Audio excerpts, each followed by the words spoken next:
Shabbat Shalom Mevorach, j'espère que vous allez bien, que vous avez passé une bonne semaine. Paracha de cette semaine, Parachat Lech Lecha. Dans la paracha de cette semaine, la Torah nous raconte que Akadosh Baruch Hu, il se dévoile à Avraham Avinu pour la première fois à l'âge de 75 ans.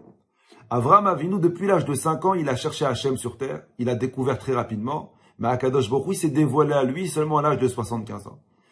Et la Torah nous dit, Hachem, il dit à Avraham, Lech Lecha Me'atzecha, quitte ton pays vers la terre d'Israël.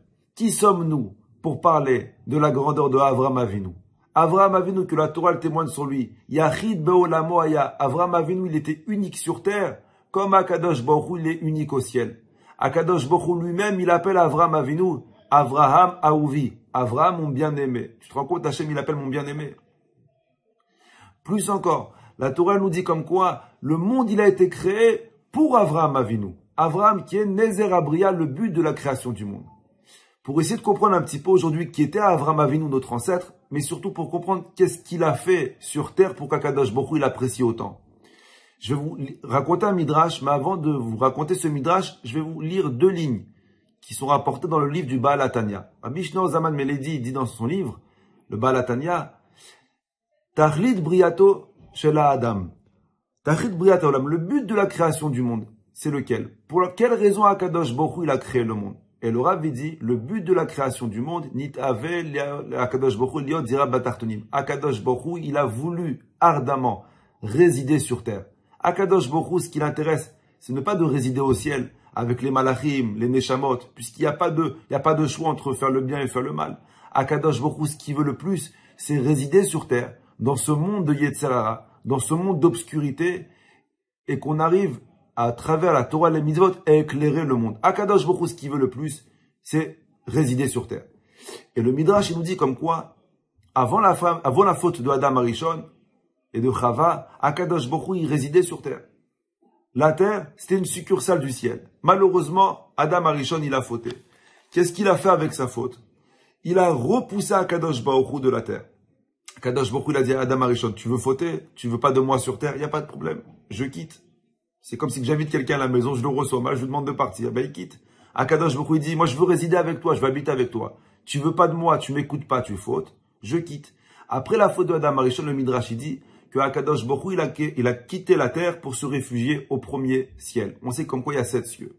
Le Midrash, il continue, il dit, après que Caïn, il a tué Evel, deuxième faute, Akadosh Baruch Hu, il a dit à Caïn, vous voulez pas de moi? Alors, je remonte encore d'un ciel. Je vais au 2e ciel. Et il faut comprendre comme quoi, plus Akadosh Baruch Hu il est proche de la terre, plus Akadosh Baruch Hu il bénéficie de son shefa, de son abondance à la terre. Après la faute de Caïn, Akadosh Baruch Hu s'est réfugié au 2e ciel. Quand il y a eu le Dor Enosh, avant la génération du déluge, Akadosh Baruch Hu il s'est réfugié au 3e ciel. Quand il y a eu la génération du déluge, à l'époque de Noach, Akadosh Baruch Hu a dit, vous voulez pas de moi, je me réfugie au 4e ciel.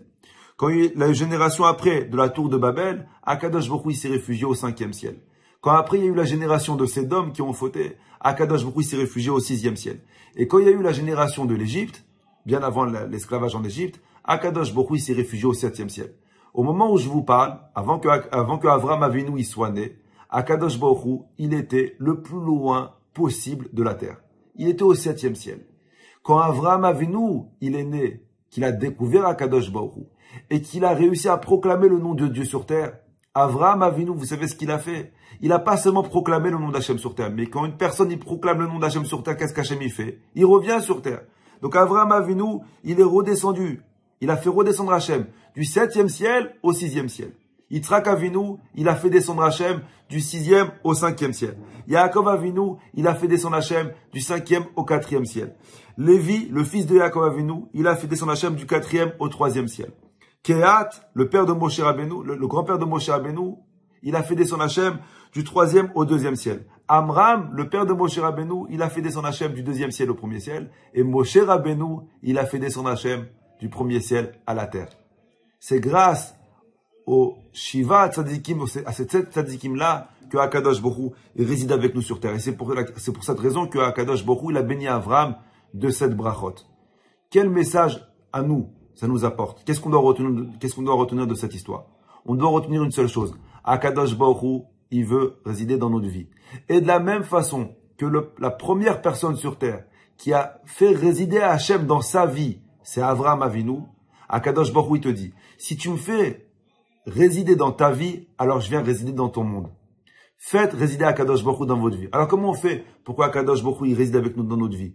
À travers la Torah, les mitzvot, bien sûr, mais surtout en acceptant ce que Akadosh Baruch Hu nous envoie. Une personne qui accepte ce que Akadosh Baruch Hu lui envoie, sans trop te poser de questions, quand il comprend pas trop ce qui lui arrive, quand il voit pas où la logique divine, il comprend pas, il dit mais je comprends pas, pourtant je mange kasher, je fais Shabbat, je respecte Nida, je vole pas, je tue pas, j'essaie de respecter tout le monde, je souris toute la journée. Pourquoi il m'arrive que des galères? Qui peut se poser cette question dans la logique, qu'il a le droit de se poser cette question, mais qui se pose pas cette question, comme Avraham Avinu. Avraham Avinu, c'était quoi sa force? Malgré toutes les difficultés, malgré toutes les épreuves qu'il a eu à affronter dans sa vie, jamais une fois il a dit pourquoi. Une personne qui ne pose pas pourquoi dans sa vie, c'est qu'il accepte le jugement d'Akadosh Baruch Hu, c'est qu'il accepte Akadosh Baruch Hu dans sa vie. Une personne qui accepte Akadosh Baruch Hu dans sa vie, alors Akadosh Baruch Hu, il vient résider dans son monde. Que Akadosh Baruch Hu donne cette force-là à réussir à faire résider Dieu dans notre vie, afin qu'il réside après plus tard dans notre monde. Brachava, tzlacha, la semaine prochaine si Dieu veut.